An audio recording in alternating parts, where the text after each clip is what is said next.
I'm Mike Rooney. Welcome to today's free art lesson on perspective. Now this is part one. There'll be a second one after this one, so be sure to check that one out.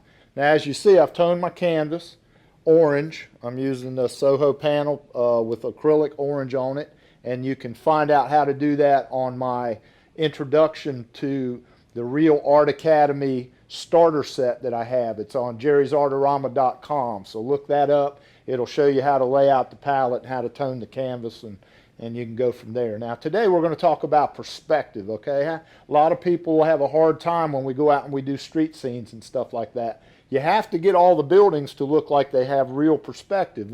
The problem with a lot of people is they draw the buildings and the windows are going this way and that way and this way and that way, and the doorways are one way, and it just looks ridiculous. So what I'm going to do is show you how to make things look like they go back into space, and that's what perspective is. Part one, what I'll do is I'll show you a couple concepts, and then part two, I'll do a few buildings. So I've made up some blue. I've took ultramarine blue and put orange into it and made some black paint to draw with. So I'll show you how to do that. Take a little bit of liquid and make some paint that I can draw with. Now you got to remember, the first thing you have to do in perspective is you have to figure out where the horizon line is. Where does the sky come down and meet the land?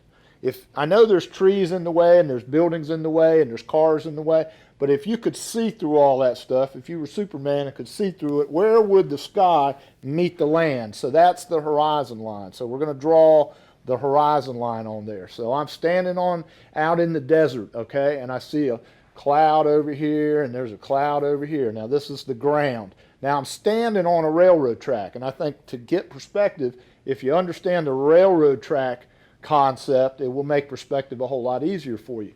What you do is you decide, okay, I'm standing in the middle of a railroad track. Here's one track and here's another track. So I'm standing right in the middle of the railroad track. Now what do those do? If you could picture that, what would it do? It would disappear up here, okay? They would go like this, wouldn't they? One track would go like that, and one track would go like that if you were standing right in the middle of a railroad track. Now, that's called the vanishing point. This is the VP. This is the vanishing point. This is where all the lines disappear. Now, this is really cool because it means that all the lines disappear there. So anything is going to disappear to that point. That's called one point perspective. Everything disappears to that one spot.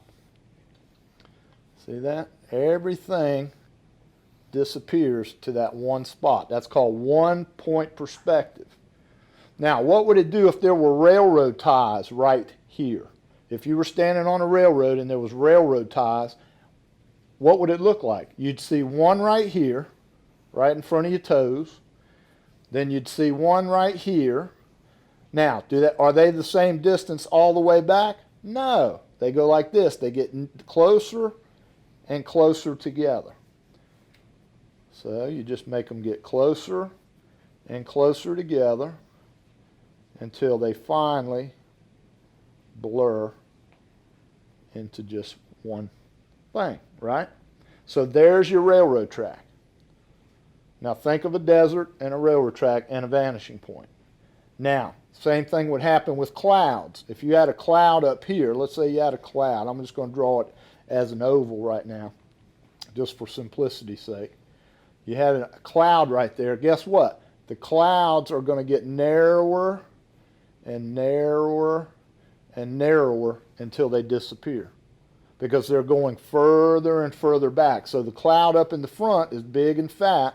This one is getting narrower just like this one. This one's getting narrow, this one's narrow, this one's narrow. It's getting narrower and narrower, and it's disappearing right there. Now look how that already looks like perspective. It already looks like it goes back in space. That is awesome, man. That is cool right there. All right, so now, let's say you had some cactuses, okay? And you had a cactus right here, okay? Let's say they were all the same height.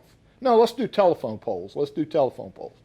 Here's the bottoms of the telephone poles. They're all in a line, and they're all exactly the same height. So the first telephone pole would be this height. The next telephone would be this height. The next one would be that height. The next one would be that height. The next one, see how it's basically this flipped up on its side. So now that looks like telephone poles going back in the distance. All right? That's pretty cool because this could be a building. All right? Here's the building. Here's the side of the building. All right? And there's the bottom of the building. Now here's the end of the building right here. So this is the side of the building. Now this side, and I'll talk about this one in step 2, 2-point perspective. But don't worry about it. That's a building.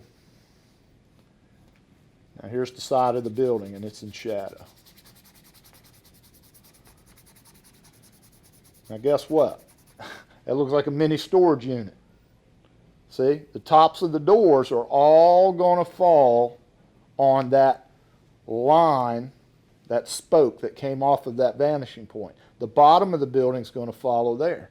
Now let's say we had little windows across the top here. Guess what? They're going to do the same thing.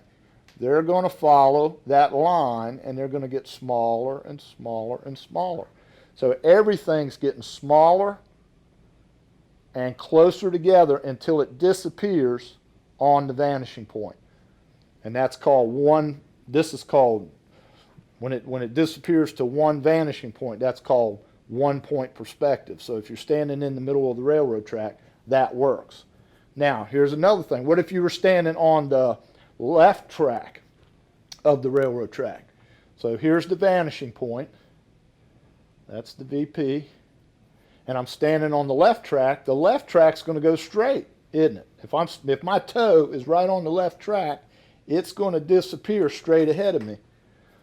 The right-hand track is going to disappear to the right, like that.